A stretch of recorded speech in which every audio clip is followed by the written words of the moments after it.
മൈദയും ബീറ്ററും പഞ്ചസാരയും ഇല്ലാണ്ട് ഒരു അടിപൊളി വീറ്റ് വെച്ചിട്ടുള്ള ഡാർക്ക് ചോക്ലേറ്റ് ബ്രൗണി ഉണ്ടാക്കിയാലോ. കടയിൽ കിട്ടുന്ന അതേ ടേസ്റ്റിലാണ് കേട്ടോ.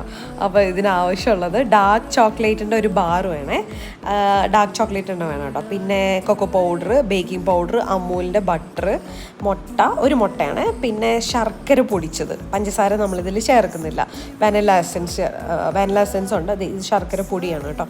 അപ്പോൾ ആദ്യം 1/2 കപ്പ് മൈദ ഇതുപോലെ നന്നായിട്ട് 2-3 തവണ അരിച്ചെടുക്കുക. അതിലേക്ക് 1/4 കപ്പ് കൊക്കോ പൗഡറും 1/2 ടീസ്പൂൺ ബേക്കിംഗ് പൗഡറും പിന്നെ ഒരു പിഞ്ച് ഉപ്പ് ഒരു മിക്സ് ചെയ്തിട്ട് മാറ്റി വയ്ക്കുക. എന്നിട്ട് നമ്മൾ മുട്ട ഉണ്ടല്ലോ അത് ആ മിക്സിയിലേക്ക് പൊട്ടിച്ചൊഴിച്ചിട്ട് അതിലേക്ക് ഇച്ചിരി 1/4 കപ്പ് പാലും കൂടെ ഒഴിക്കണം. ഈ ഒരു ഡ്രൈ ഇൻഗ്രീഡിയൻ്റ് എല്ലാം കൂടെ അതിൽ ചേർത്തിട്ട് നന്നായിട്ട് അരിച്ചെടുക്കുക കേട്ടോ. എന്നിട്ടാണ് നമ്മൾ ചോക്ലേറ്റ് അതിനകത്ത് ചോക്ലേറ്റിൻ്റെ ബാറില്ലേ കട്ട് ചെയ്ത് ഇടുന്നത് കേട്ടോ.